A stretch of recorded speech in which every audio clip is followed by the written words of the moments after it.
Well, welcome back to the channel. Had to take some time off and now I'm back at it, and I'm bringing a pretty cool video to you today. Today I'm doing the final stages of something that I started last fall with my father, and it involves a lot of grapes from the vineyard. Some of you know I have a small vineyard here on my property. I think it's about a third acre of grapes basically.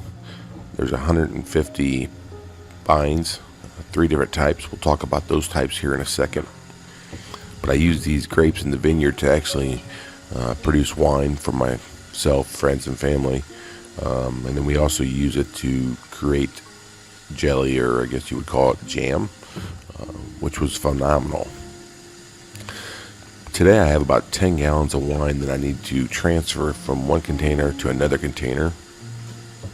It's the final stage of wine creating, I guess you would call it. Normally it is. All I'm simply doing is going to siphon the wine from one glass container to another. This removes all the sediment at the bottom of the glass jar. You'll see here in a minute. As wine sits, it begins to clear, and all its stuff, or I guess debris material still in the wine, actually floats to the bottom. I use an agent to help that happen. And this is probably my 3rd time that I've done that, the clarification process. So before I get into the detailed process of what I'm doing here, remember to click the subscribe button and share with your friends and family. The channel can always use the support as I continue to make this thing grow. So you should see there, as you see a glass container, it's basically called a carboy. It's just basically a vessel that holds 5 to 6 gallons of wine. The reason why I'm in my garage, I normally do this in my basement, is because I just got done cold stabilizing the wine.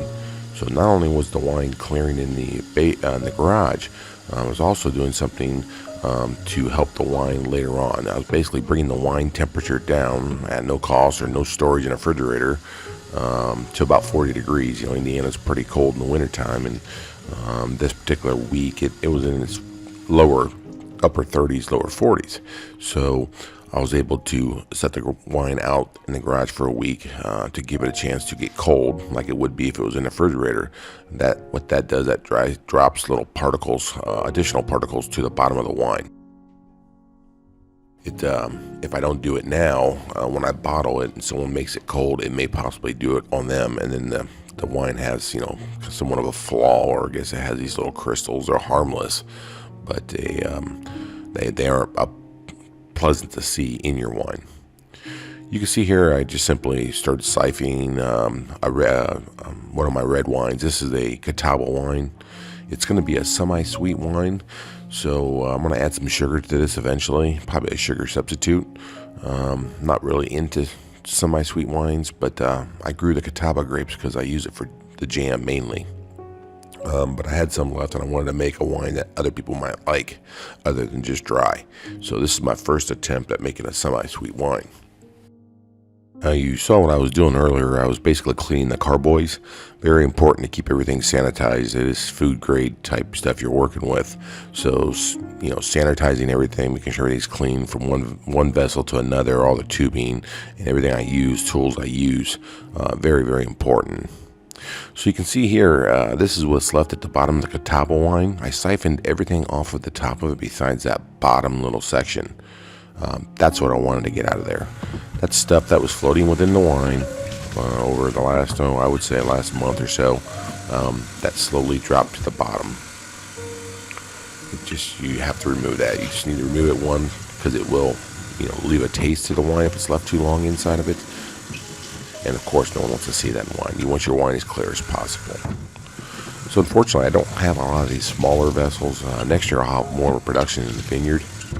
But this is the only small bottle I got, so that's why I had to transfer that semi-sweet red to a bigger one. You can see there's a lot of space above in that carboy, because now I'm getting ready to get my second wine going. I'm going to put the second wine in the other small carboy, and then I'll move that semi-sweet wine back into where the white wine's coming out of now, once everything's cleaned.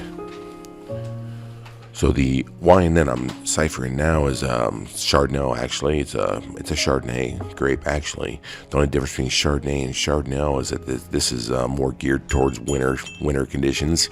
It can handle the cold temperatures of Indiana better than Chardonnay. Obviously, Chardonnay is a pretty warm-weathered grape, but the Chardonnay is more of a cold-weather grape. You can see here I'm putting in, they call them Camden packet or pills, I guess. And all this does is help eliminate bacteria, and also helps the wine from taking on oxygen at this point. It's kind of like, when you deal with wine, it's kind of like when you open that lid, it's almost like you're opening a bottle of pop or something like that. And if you don't seal that pop back up, it starts to go flat on you. I don't want my wine to go flat, so that helps keep the oxygen away short term, and also any bacteria that's in the air. It helps prevent that too. Now, the reason why I like clearing wine, or I guess transferring wine, is what you're seeing right now on the screen. Is it's my opportunity to test it and see where it's at. There's a lot of things, I'm not sure if you're into wine or not, but there's a lot of things that you do when you do drink a glass of wine. The way it feels in your mouth, the way it starts in your mouth, the way it finishes in your mouth, a lot of different ways, the smell of it, the look of it, and that's kind of what I'm doing there. Although I just took a swig and it doesn't look like much, but I've already tested this along the way quite a bit, and I like where it's at. Like I said, this is a very dry white wine. I've got a touch of oak in it. So it's come along really nicely. Now, what I added here is, I can't remember the name of it. I think I just showed it on the screen, but this is the clearing agent. It's a 2-part agent. So I think it's basically white eggs, or egg whites is what it is. I've heard that people do use that naturally. Just they put egg white in and do the same thing I'm doing right here. But what you do is you put it in part A, and then I use a drill with a little drill bit, stir sticker on the end of it, and what you're supposed to do is just agitate it, and then you're supposed to let it sit for 30 minutes, and then you'll see me go back to it here in a minute and put the second part in, and then agitate it again, then I'll be done with it. Okay, I've tasted the semi-sweet, and I also tasted the Chardonnay. Everything's on par there. Now the container I need to transfer is this red wine. You can see there I got the white and the semi-sweet Catawba in their appropriate size carboys. Got the lids back on. They'll sit for the next 2 or 3 months in my basement, just sitting and clearing. The red wine has come along really well. I really like the taste of it. Extremely dry. It's got an oaky taste to it. I've got the most of that right now. I've got 5 gallons of that red wine, and I'm just simply, siphoning it from the container in now to the container it's going to go into. I have a lot of the bigger containers, but not too many of the smaller containers. Hopefully next year I won't have any small containers at all. We'll talk about the vineyard in more detail and the production it makes at a later date and time. That's the remaining stuff from the bottom of the carboy of the red. You can see something you definitely wouldn't want to keep. So throughout the year, I'll make sure I bring you along the way as we produce this year's grapes and jams and jellies and wines. And I think that's a wrap for this video. Please subscribe, share with your friends and family, and like I always say, I appreciate you spending time with the Home Pro Hero.